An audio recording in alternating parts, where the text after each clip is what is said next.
Welcome, everyone. My name is Aletha Williams from Inner Star Compass Healing, where I host a podcast called Conscious Mindset Talks. On this podcast, I will be talking to yet another phenomenal healer from Maine, Dr. Ruth Moore. Stay tuned.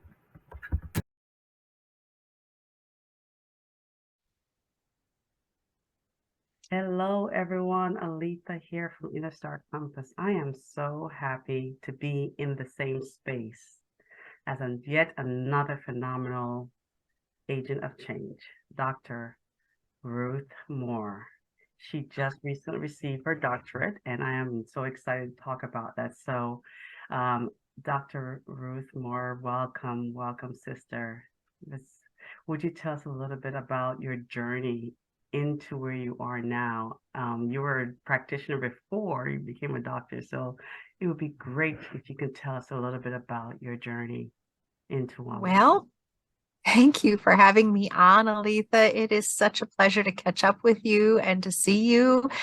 Gosh, it's been so long since I've been to California and that coast over here. I'm on the coast, the East Coast with Maine, and we're in a blizzard. So just gonna have to bear with me. Yeah. As to a little bit about me, well, like you, I am a Navy veteran, and like you, I have endured some interesting times in the military. And most people know my story, my backstory about being in the Navy and being assaulted and literally struggling for about 30 years trying to find my place and trying to recover. Um, let's just say I was a hot mess for a very long time. And um, so I think the inner part of me, the healer within me, was always my Native American side coming out. And so going from a military tragedy to being a homeless veteran to um, going through a marriage, a divorce, and another marriage, and having a wonderful husband and a beautiful daughter who's grown now and who's joined me in my practice. That's pretty exciting. But yeah, we just wanted to do things a little bit different. And I don't think I ever have accepted the fact that when someone says, no, you can't, I'm going to say, yes, I can. I'm just going to do it my way. I think when I first met you, that was what impressed me about you. The energy of resiliency was just all radiating all around you, and you had that knowing that even though I may not be the one that knows all the answers, or I'm going through some stuff, you still had that energy of I know I'm going to be okay. And the reason why I'm going to make the statement is because I want to lead us in towards a direction of about spirits and energy. I felt like you had your spirits walking with you. And some people don't know what we're talking about. They start putting the X finger up or voodoo. But can you tell us a little bit more about your spiritual journey and how you're walking with your ancestors every time you're walking to a space? Absolutely. So being native, and I believe you might have a little bit of native flowing through your veins too, my dear. Oh, yes. But if we are in touch with seven generations. So we have three generations past who are our ancestors. We have ourselves, and then we have three generations forward who shall be our descendants. And Mm. so whenever we connect with the ancestors, that is very similar to people praying to God and to, getting, help and really opening up their spirituality. We're just connected a little bit deeper along the familial lines. And so we have our ancestors, but they could be blood ancestors or they could be ancestors who are sent to guide us. And um, if you're in touch with your ancestors, you're in touch with yourself because your ancestors literally flow through your veins. Their blood flows through your veins. Mm. Uh, their energies you have inherited from your parents, and you literally become your own person, but you have the ancestors always filtering in and around you because they're a part of you. How could they not be?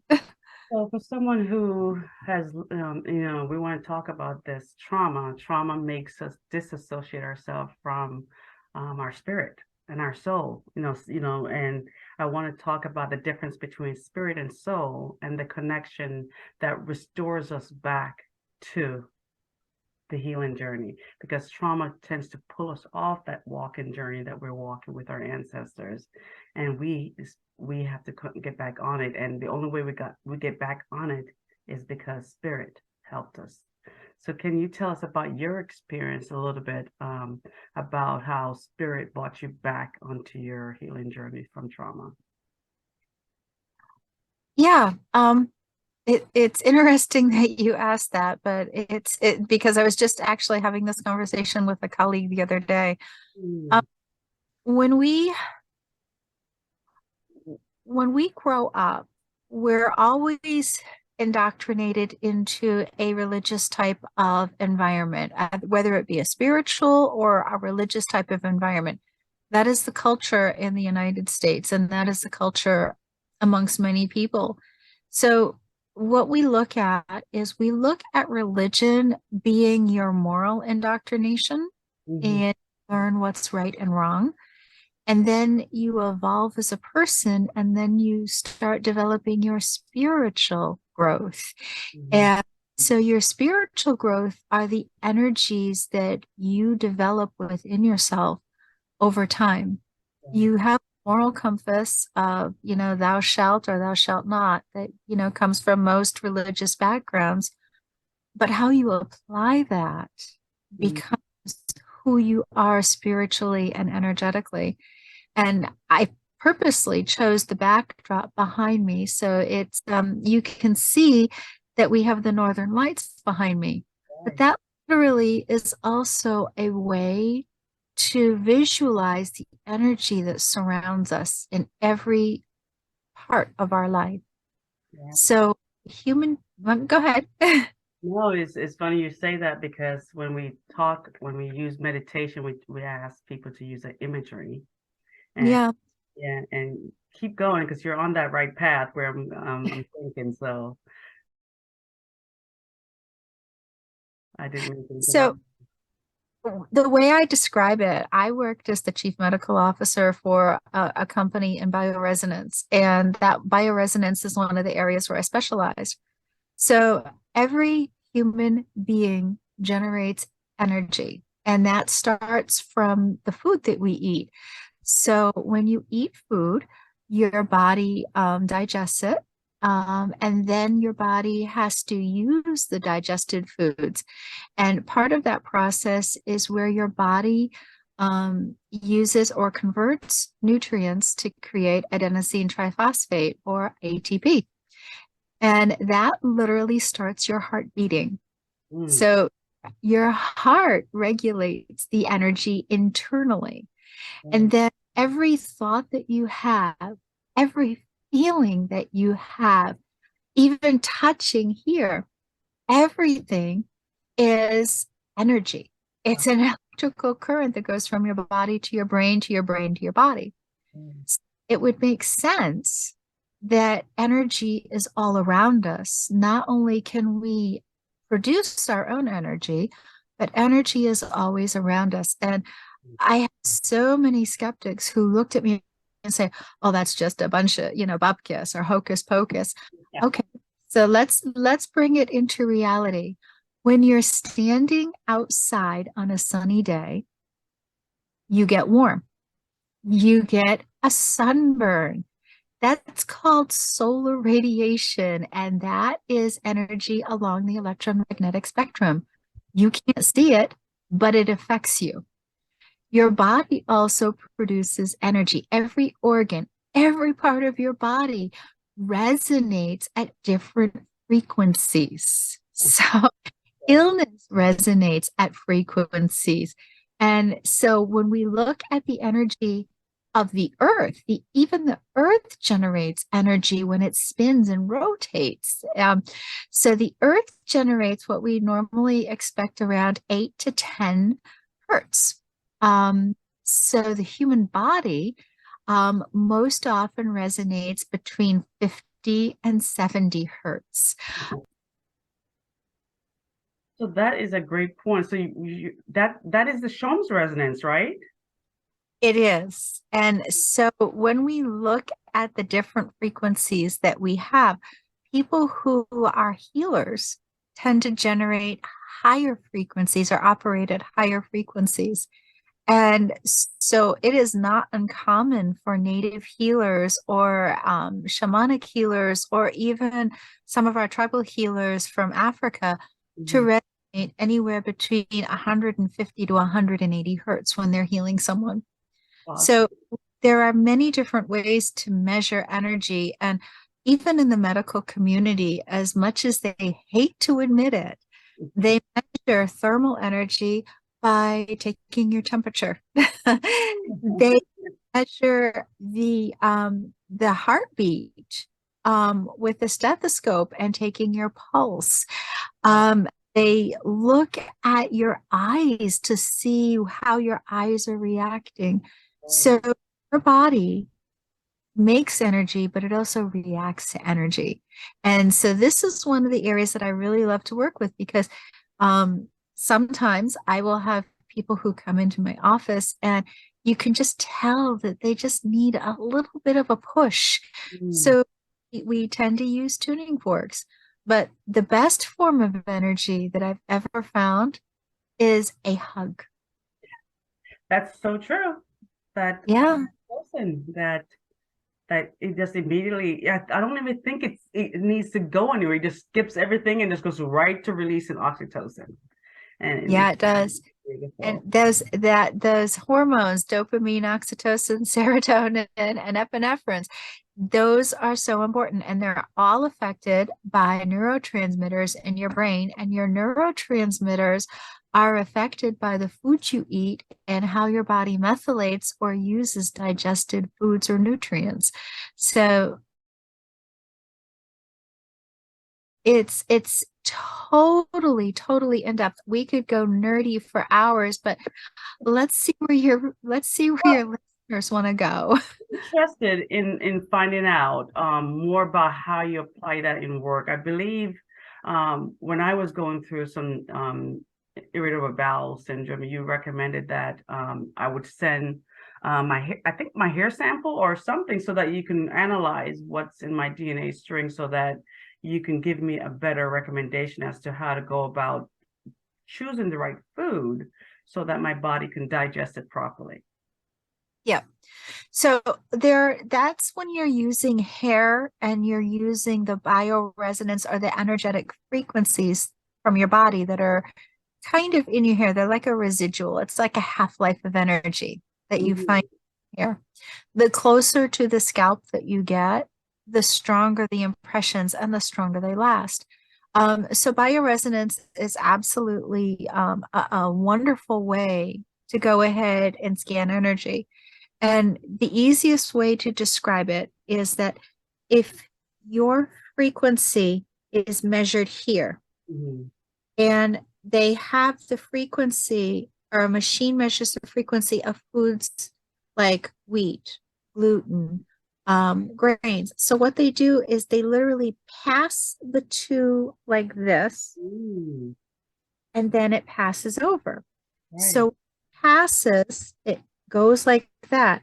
And you'll notice that little blip right there.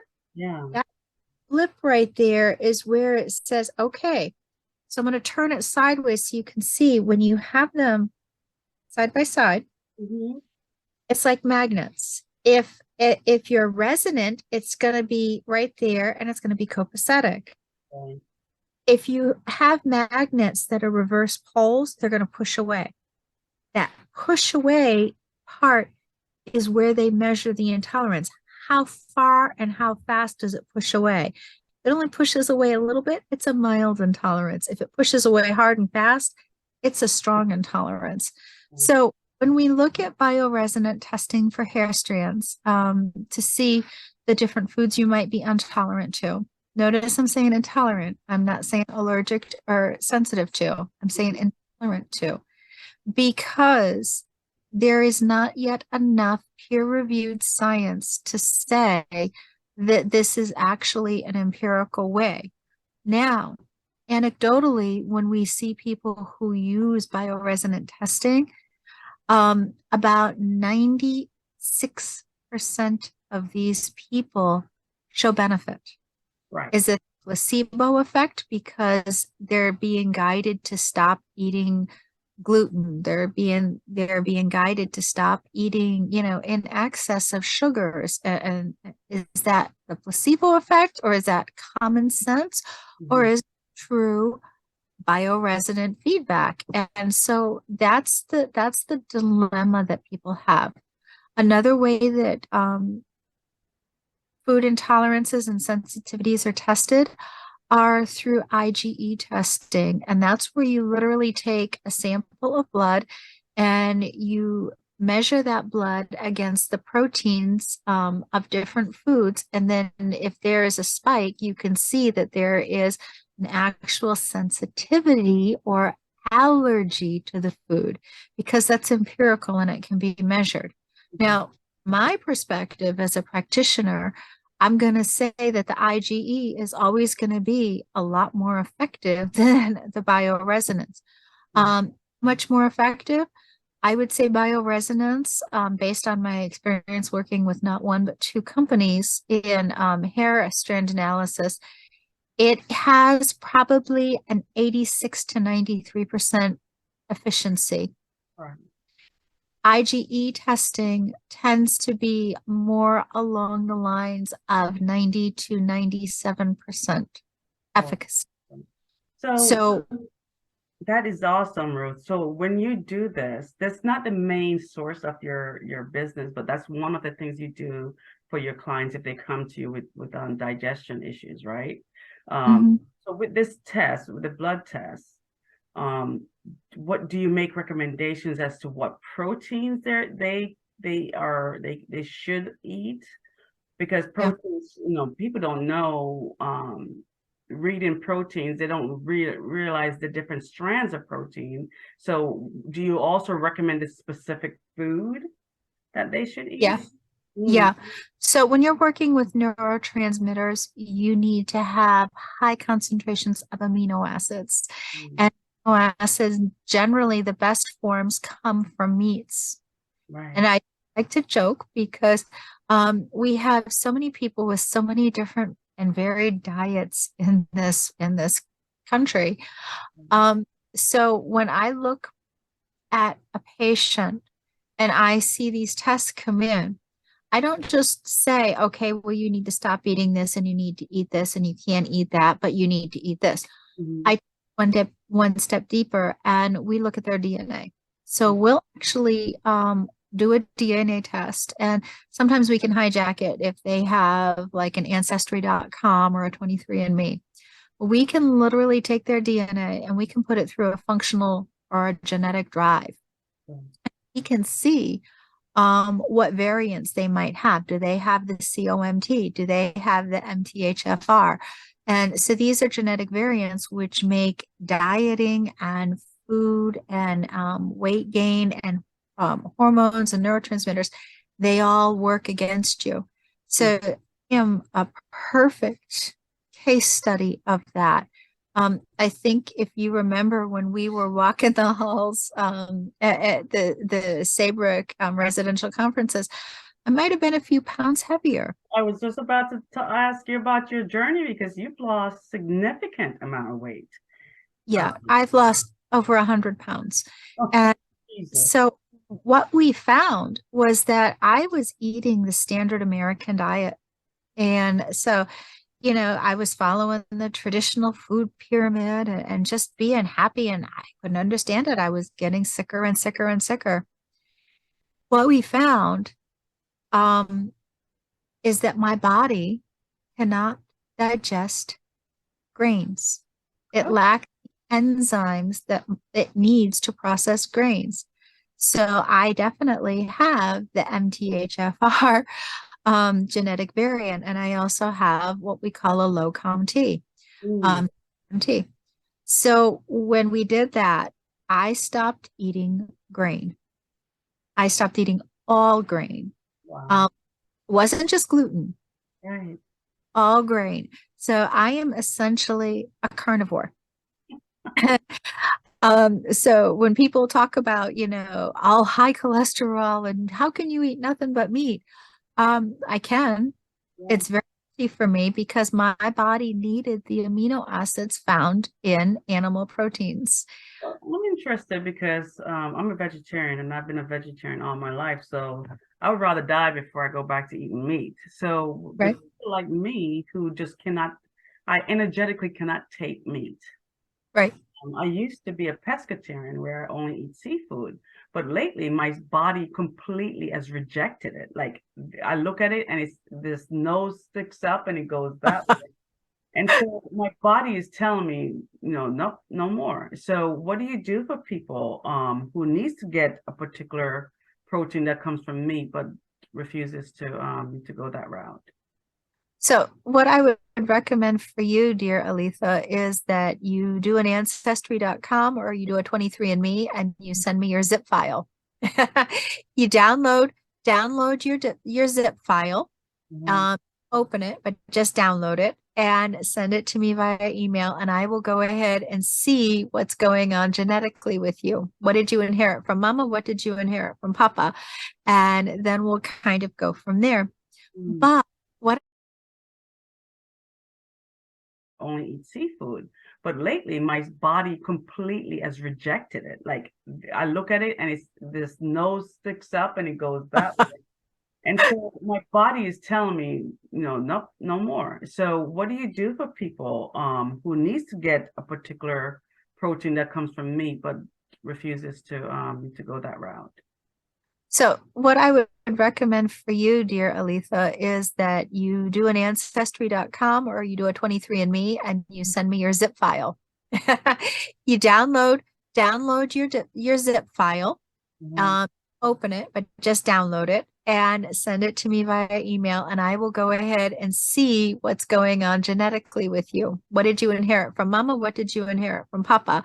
And then we'll kind of go from there. Human beings in our early evolution, we were either hunters, Yeah.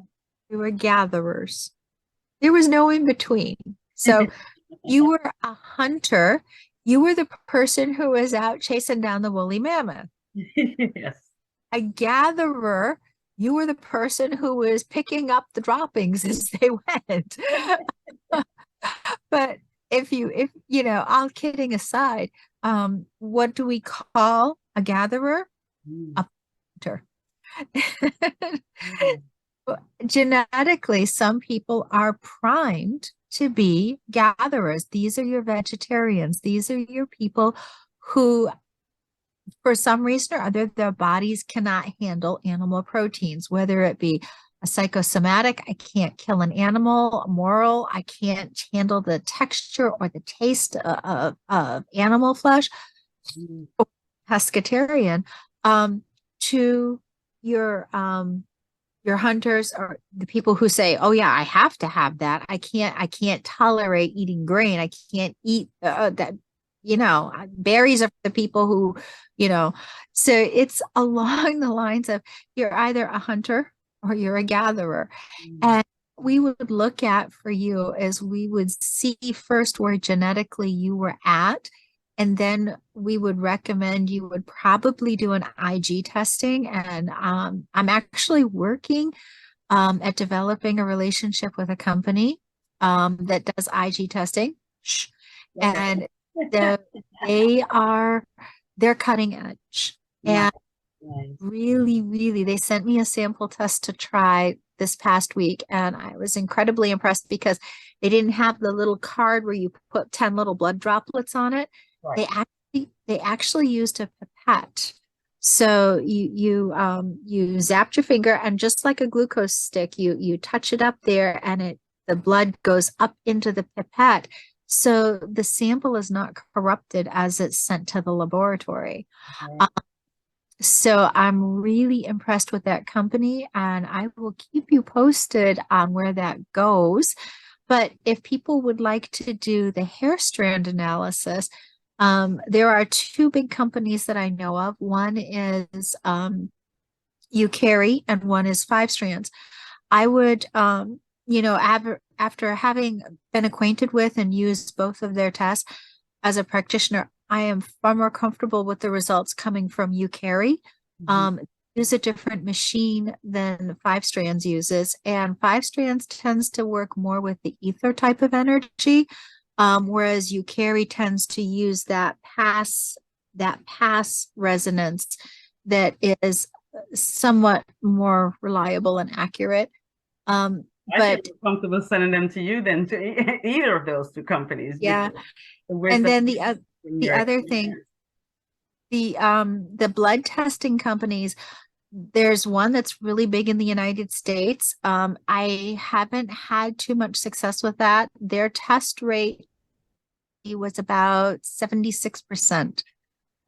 So I've done the full blood profiles on my health, and I compared the testing results to them, and it was very, very low on accuracy. So I wouldn't recommend it. But there are companies that are out there. And so, like I said, I'm looking at one right now and we're waiting to see where it goes. Well, I noticed you wrote the name of your business on your Zoom name. So it's called Down East Wellness, correct?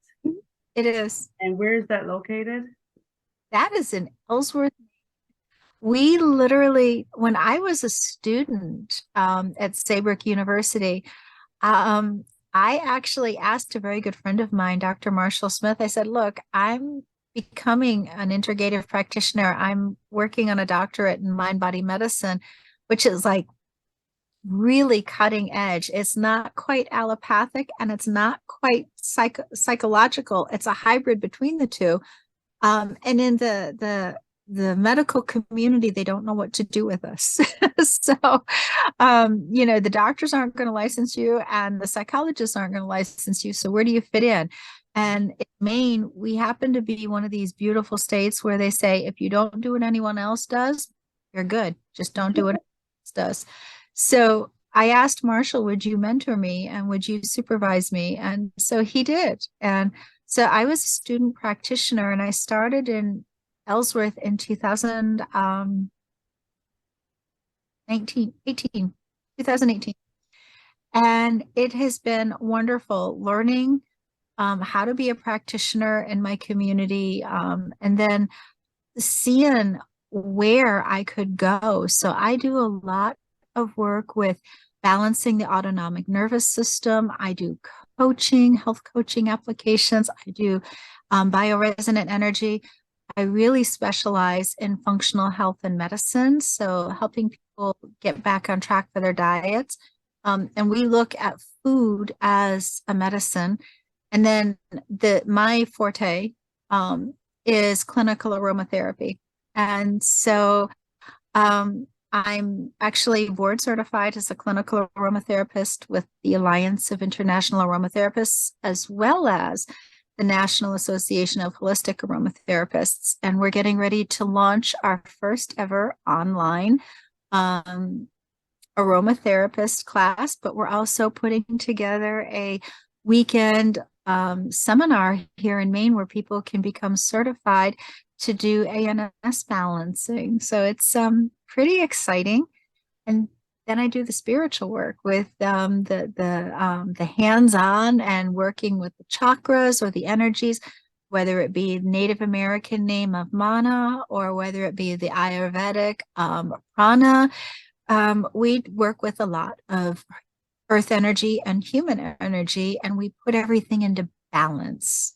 Well, I think there's two great paths that I want to take us in. The first one is about aromatherapy, and then we want to end off with the spiritual work that you do.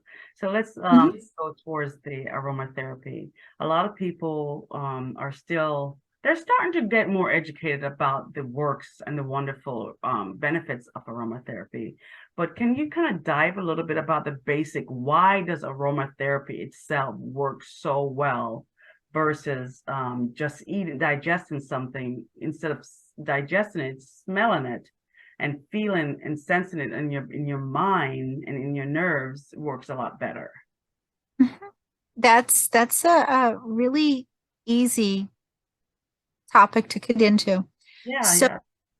when you look at aromatherapy, I'm going to kind of put your question on hold for a second. But when you look at aromatherapy, Aletha, a cough, hold on.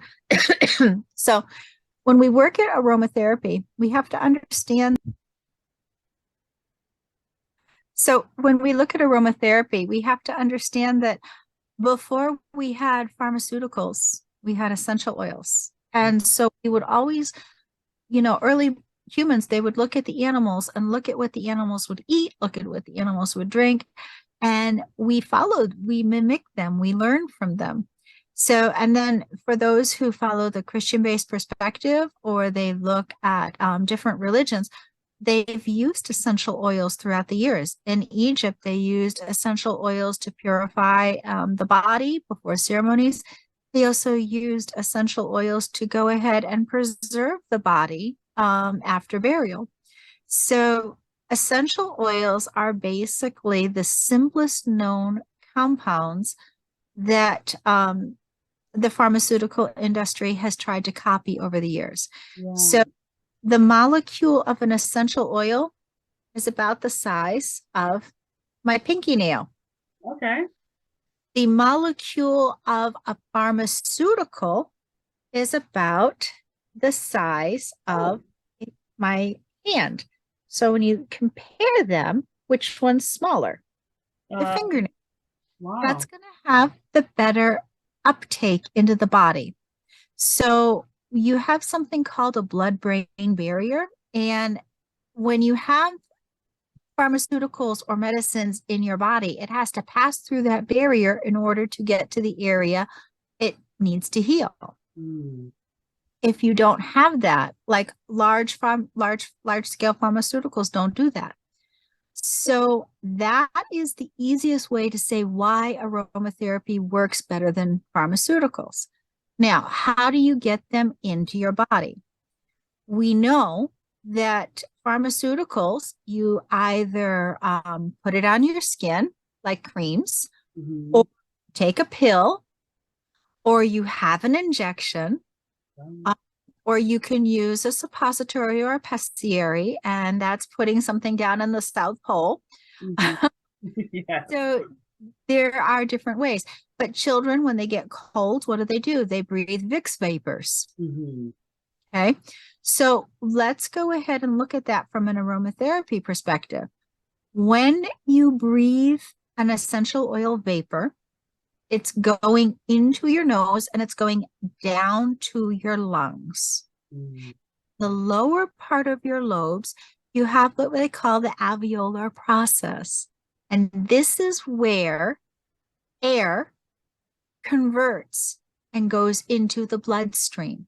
So when you're breathing essential oils in through vapors, it's going into your bloodstream through your lungs.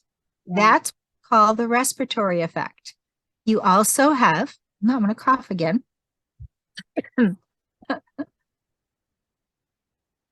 So when you're using essential oils, you can put them on your skin and they absorb into your body because an essential oil is a lipid and the layer below your skin is a fat. So it absorbs in through the fat layers and enters the bloodstream.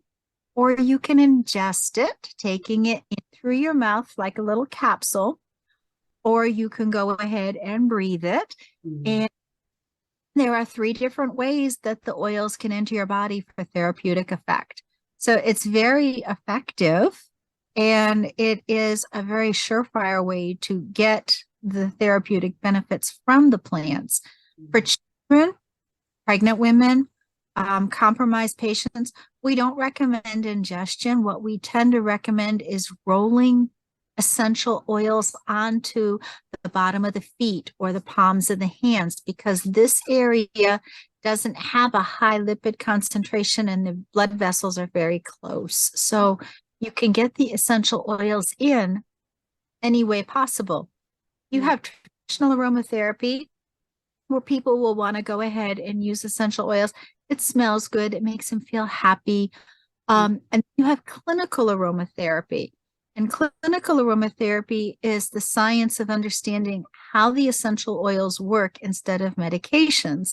And in order to do clinical aromatherapy, you have to have a background in pharmacology or psychopharmacology, and you have to understand how that affects the human body. So it's just the pharmacist is a very good friend of mine, and we go back and forth on that. So I call him my local drug dealer, and he calls me his local oil pusher. We get along. I love that. Let's talk about, I'm going to be selfish a little bit. I just did my knee surgery and my leg is swollen, and I must have packed away my comfrey and my stinging nettle, which are two natural oils that are really good for anti-inflammatory, but I do have some of my oils left. But can you talk about inflammation on that's, and I want to be careful because inflammation that shows up on the exterior meant that the inflammation on the interior was already developing long before the external manifestation.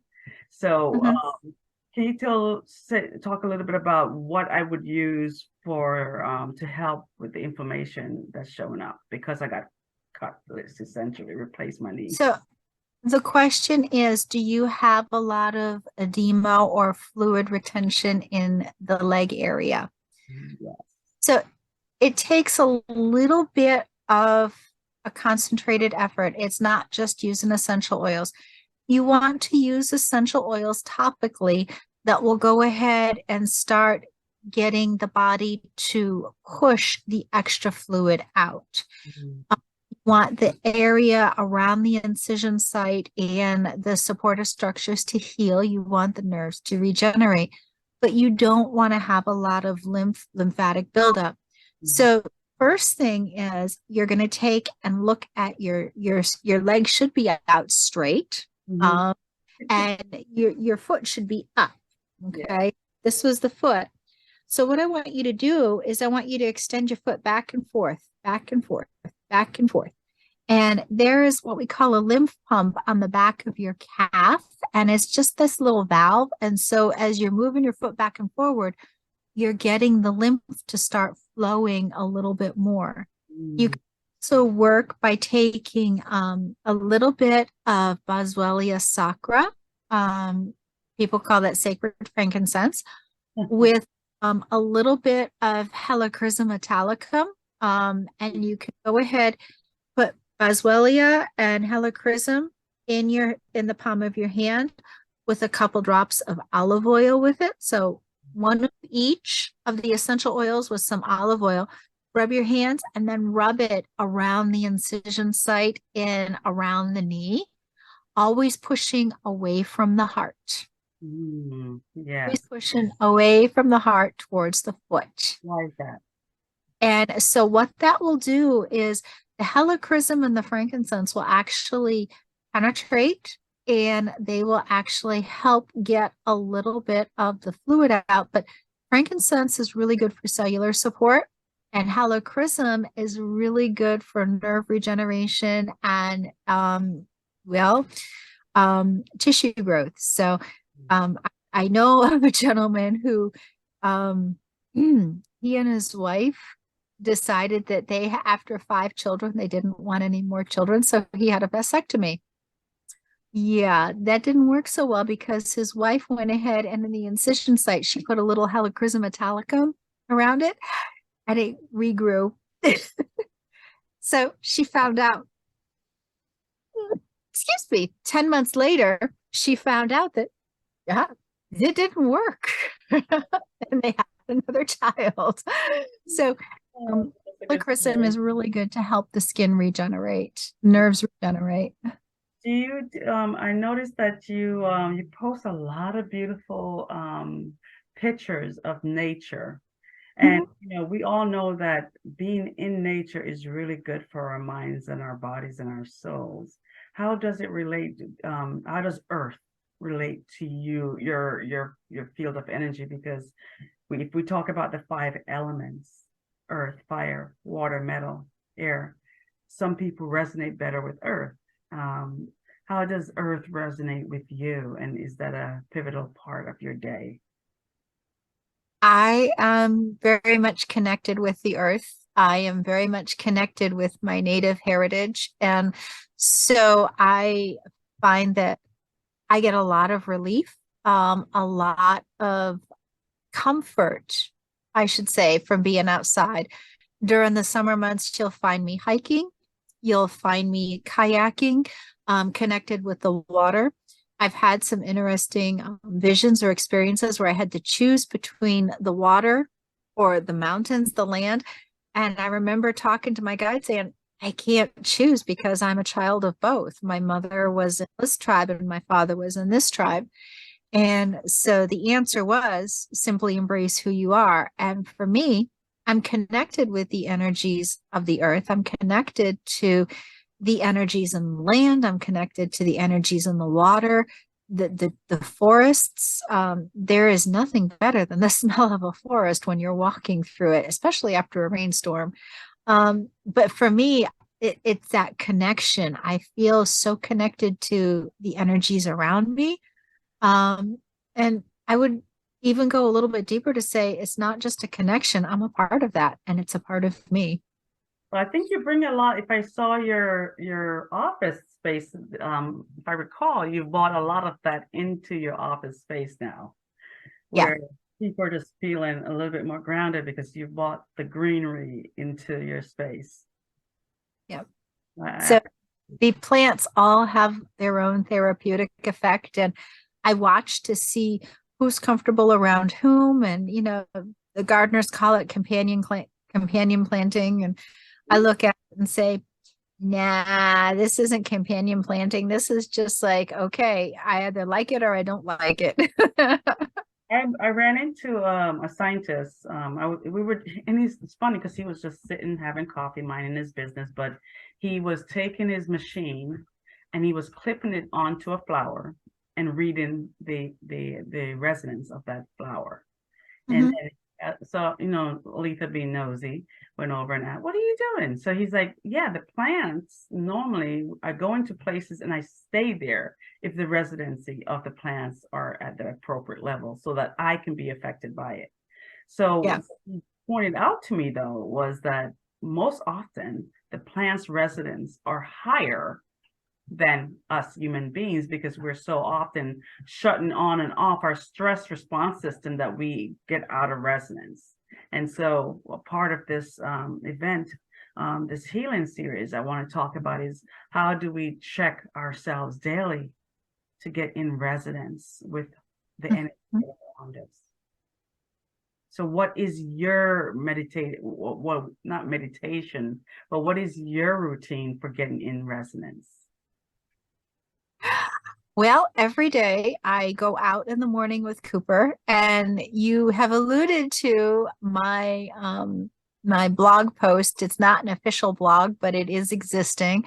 It's called Lake Life from Graham, and people can find it at hashtag Lake Life from Graham, Graham. Mm. And it's all about experiencing every day in the moment.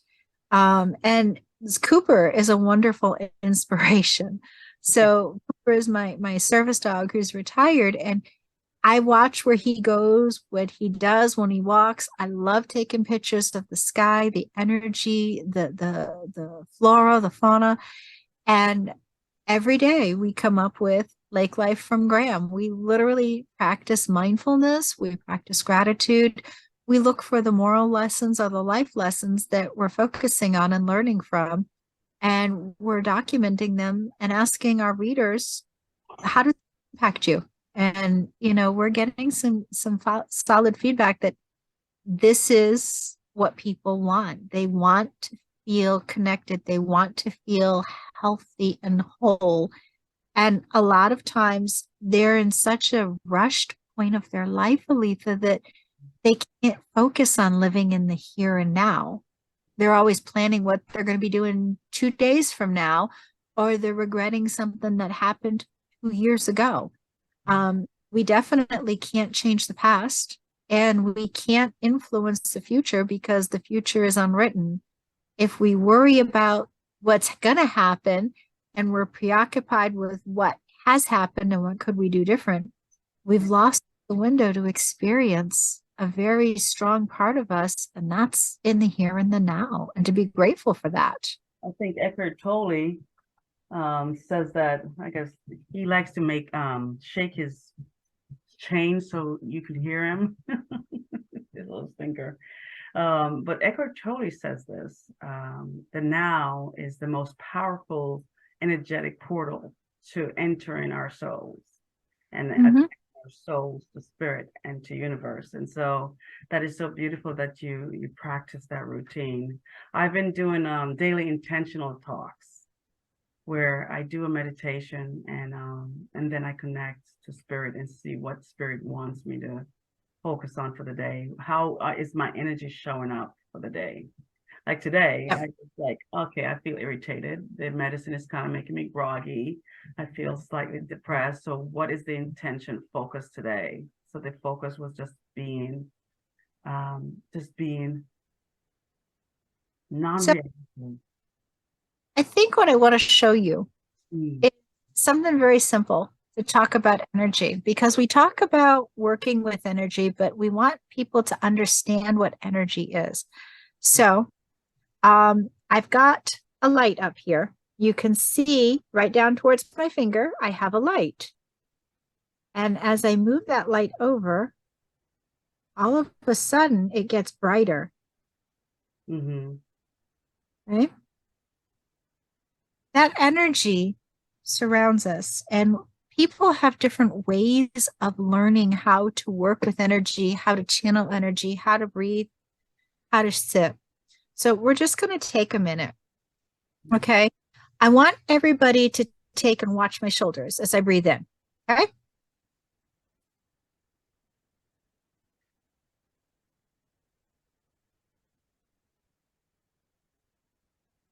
Now, Aletha, I want you to take a deep breath in. Do you see how your shoulders are rising? Mm-hmm. The secret of starting to learn how to move our energy is to learn abdominal breathing. Mm-hmm. So a lot of people will use their shoulders. Okay. That doesn't help you out because you're not using the lower parts of your lungs where a lot of your energy is concentrated. Mm-hmm. So again, when you breathe, keep your shoulders steady and puff your belly out. So breathe in, breathe out. Okay. That's the first part of that. The second part of that is doing what we call box breathing. Have you ever heard of box breathing? So the Buddhist monks are incredibly developed in breathing this way. So you're going to breathe in for a count of 4. Okay. Hold it for a count of 3. Breathe out for a count of 5.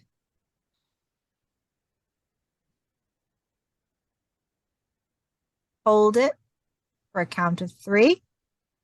Breathe in.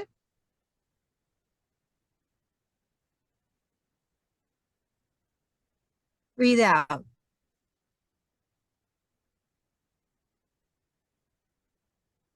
Breathe in.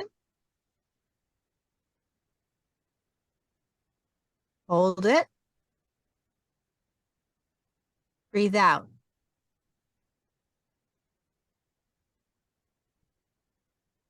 That is the first step to controlling your energy. The other thing I would say is put your hands close together. Okay, so they're just touching.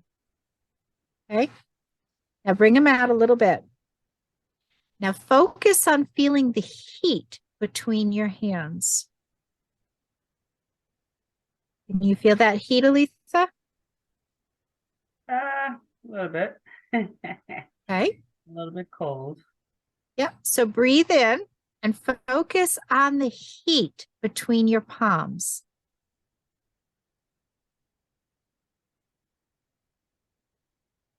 Now, I want you to take, and with your eyes closed, I want you to separate your hands until you can no longer feel that heat.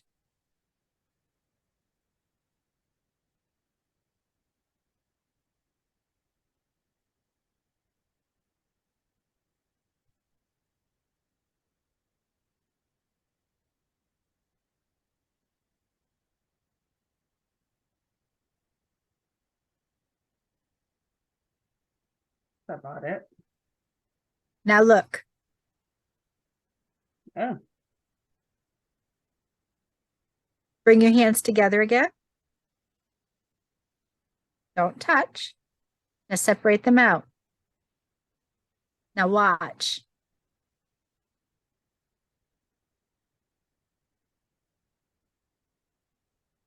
You can actually manipulate and feel the heat.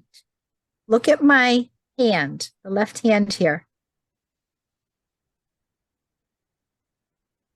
Feel the energy? Can you see the energy? Mm-hmm. That is something that I believe Richard quantum healing, quantum touch. Richard Robert. And it teaches you how to start channeling and feeling your own energy before you can learn how to heal others.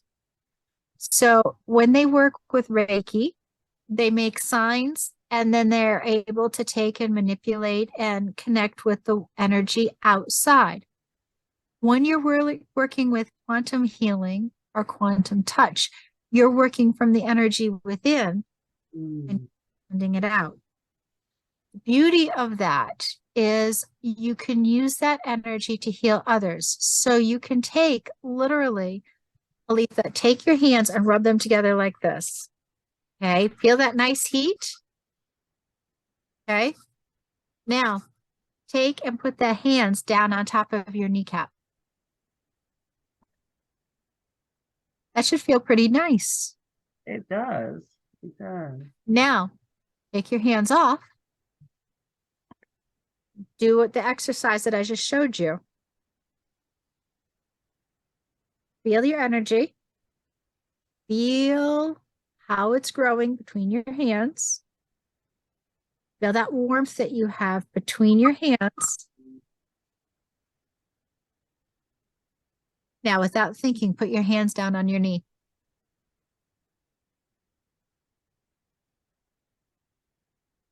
Well, it's hotter. It's You're way hotter. actually doing self-healing right now using your own energies. Wow. That's beautiful. So that leads us into the last portion of this interview, and I love what you're doing, Ruth, is your spiritual practice, and you do this for your clients as well. And of course, it's really still hard for clients to come in and say, "Okay, I want you to do something for spiritual healing for me." Mm-hmm. How do they approach it, and what do you do to bring in those types of clients into your business? That's an excellent question.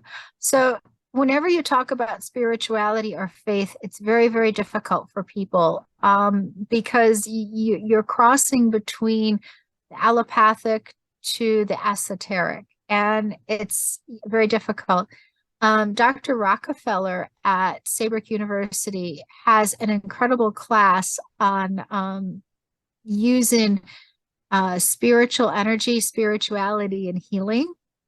And one of the things that I do with my patients is we do a very complete interview. So they fill out a questionnaire and we ask them specifically, what's bothering them, what their medical history is. We ask them what they've eaten. We've asked them what their supplements are. We ask them what they want to get. We ask them, how can we help you today? We also put in a modified questionnaire from Ripley's 8 Domains of Wellness, Ripley and Ripley. And so when we do that, we bring in the spiritual domain and we ask them, where are you in your spirituality? What spirituality practices do you have? Most people think it's just religion, and they're like, oh, well, my mom is Catholic, or I've done this, or I've done that. And I said, no, well, religion is a faith. Mhm. Spirituality is the energy that you contribute to the universe and the energy that you take from the universe. Yeah. So how do you take and work with your moral code? Mm. And I put it that way. They're usually pretty good. And I'll say, is there a particular faith that you follow? Are there particular values that stand out that are most important for you? How do you feel about, and I mentioned, the different things that we have. Have you ever had experiences that are unexplained? Everything that you say in here is a private part of your session. It can never be, opened up. Mm. And when we give them that level of comfort, people are usually very open. More people than not are frustrated with the religious aspect of our world, and they want more spirituality. And I say, okay, well, if you want spirituality, what do you give the universe every day? Mm. Good What point. do you what do you take from the universe every day? And they're lost. And I said, well, have you ever done something nice for somebody? They're Mm. like, I said, well, then you're manifesting good things for yourself. It's Mhm. kind of like Ivan and the cop paying for Dunkin' Donuts for the guy behind you. And Um, you're paying it forward. So when we talk about spirituality in the practice, that's usually a really good way to bring in Ripley's 8 domains of wellness. Mhm. We talk about, the things that they can control. We talk about the things that they can't control.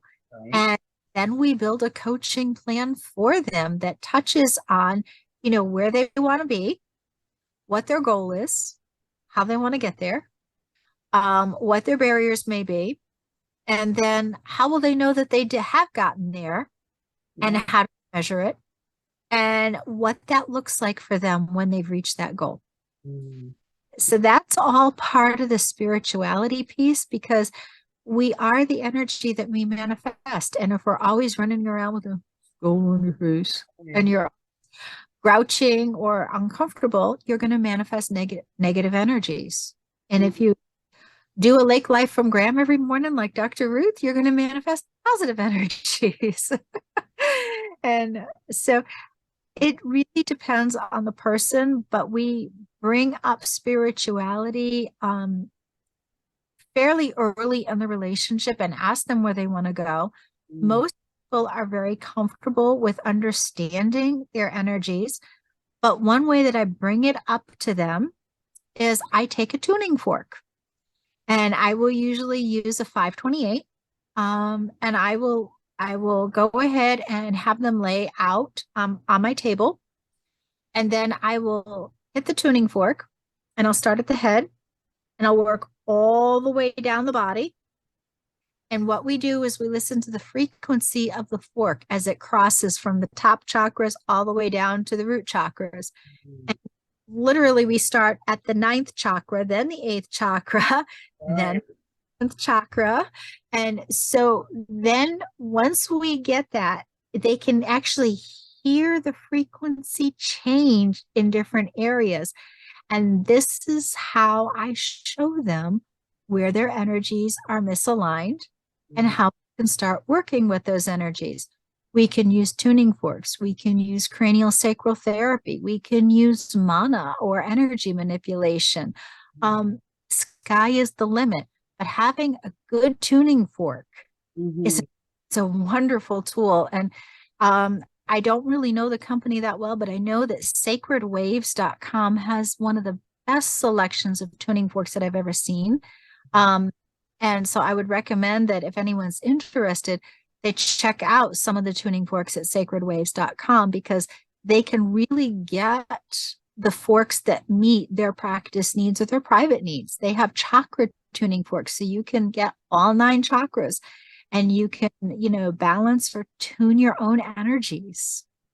So, Dr. Ruth, I know we're coming to the end of our interview. There's a couple of questions I want to ask you. Do you have any books out there that we should not be aware that you've written? Of course, your dissertation got published, so I'm very happy to be a part of that circle and in reading that book. Yeah. When I was going through my work at Saybrook University, I had this wild and woolly idea that I was going to write a book. So I did. So there's a book out there. It's called Building Resiliency, 32 Days to a Better You. Mm. Literally, it talks a lot about the trauma that I experienced and how I got locked in that trauma. That's the pre-chapter. And then there are 4 chapters. Each chapter is 7 days long with a reflection. So it's a self-help book where you can literally do one day at a time and you can build resiliency. You can retrain your mind, you can retrain your body. And most people can work through trauma very, very fast without a whole lot of counseling or coaching by using this book. So it's on Amazon.com. And like I said, it's Building Resiliency, 32 Days to a Better You.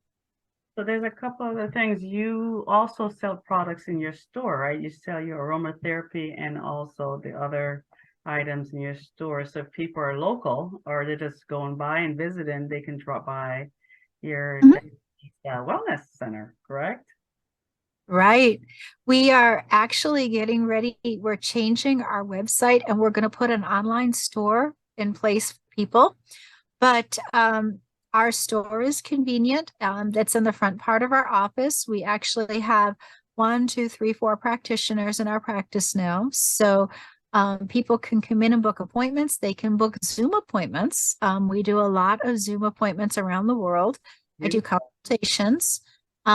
Or they can come in, and if someone says, well, I'm looking for so-and-so, we can literally drop ship. We have suppliers all over the country. So if someone needs a certain supplement, we can drop ship it through one of our partners.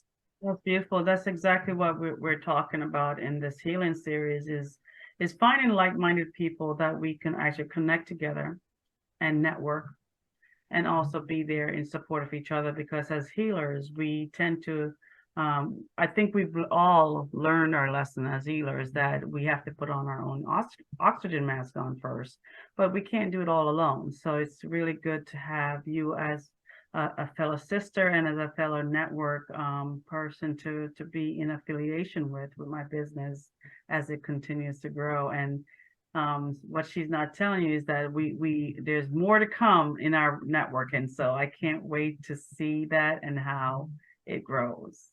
Where can people reach you?